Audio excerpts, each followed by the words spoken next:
Under his shadow. I've been his disciple for such a short time, but in that short time my world's been transformed. I don't know where it's going to take me. Just take a look at the last 24 hours.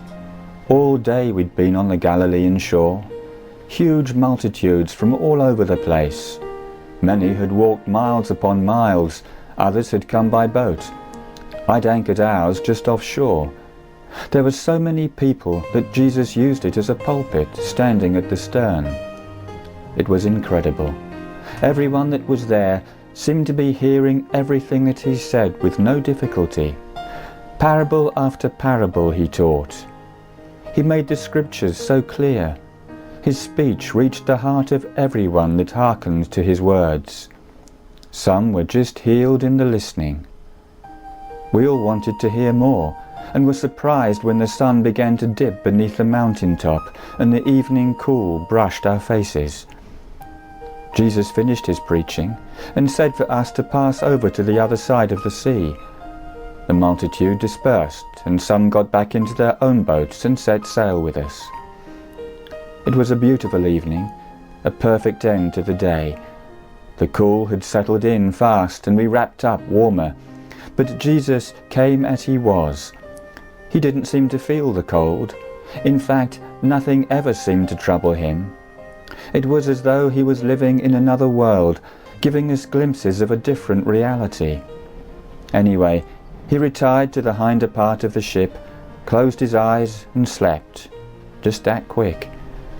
We all felt at one with the world. Twilight, early evening stars, safe. Thomas saw the first cloud, just a casual remark as one would, but less than a minute later he called out again. The horizon had vanished, not with the coming night, but looming storm clouds. A sudden gust blew hard across us, followed by another. Quick shouts of warning echoed across the sea, boat to boat, scaringly lost in the now buffeting squall. Night brought on early by treacherous black clouds. Deep swells overtook our craft. Rain with no caution just dumped down and merged into the jumping sea. Wind-driven waves mounted attack, tops driven hard, wet into our faces, threatening, promising, crashing into our vessels. Up, down, round, sliding, full of water, frightened faces sharing fishermen's worst fears. I glanced at the stern, took in Jesus still sleeping on his pillow, oblivious to the storm. I looked at my friends. We'd run out of ideas, of hope.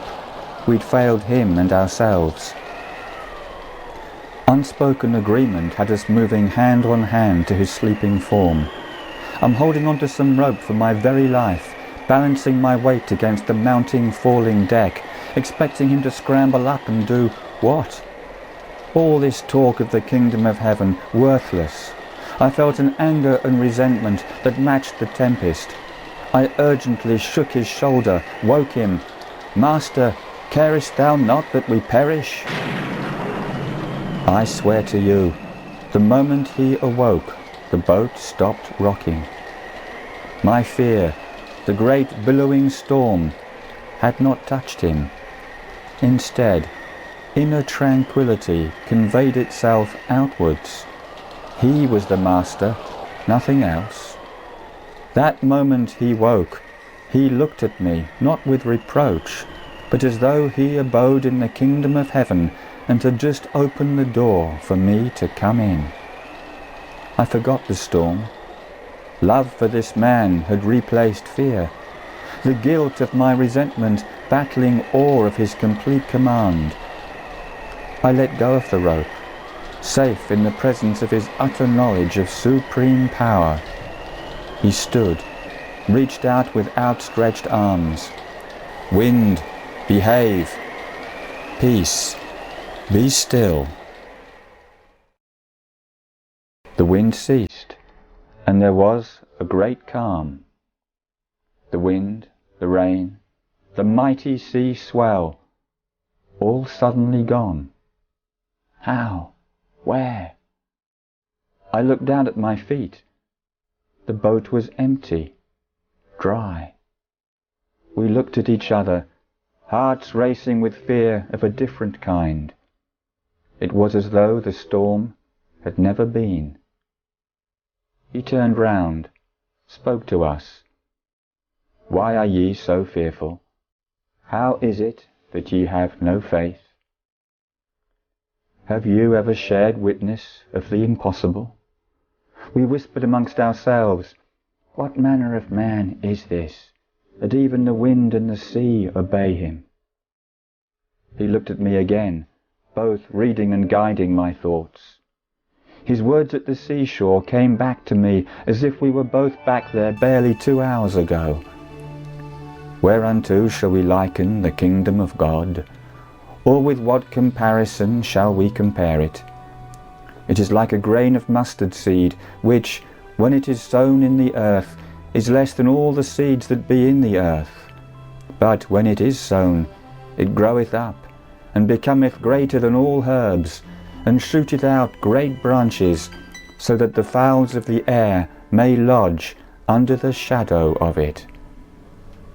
Once more I saw the kingdom of heaven within him, felt infinity itself enfold me in the still of the evening dark, the universe the heavenly abiding place of all God's creatures, safe, secure. I had just witnessed such a seed, a glimpse of some great truth, already growing in my consciousness of man under the shadow of the Almighty, untouched by whatever could be thrown at him. With a jolt, I realized his words had been more than just words. I'd been taking them at face value. They'd sounded good and comforting. I'd not bothered, or been too scared, to think through their implications. He'd just proved them. Wind, behave. Peace, be still. It all seemed so natural. Jesus had been in control all along. He was still looking at me, and I felt sure I heard him say to my listening thought, with God, you too have dominion. Was this why he had called me? Am I also as a grain of mustard seed? I felt his love planting and nurturing me. I'd forsaken my nets for this man. I must forsake all I once knew. How is it that ye have no faith? Lord, give me faith as a grain of mustard seed. Take me where you will. Love responded and held me by the hand. Peter, nothing shall be impossible unto you.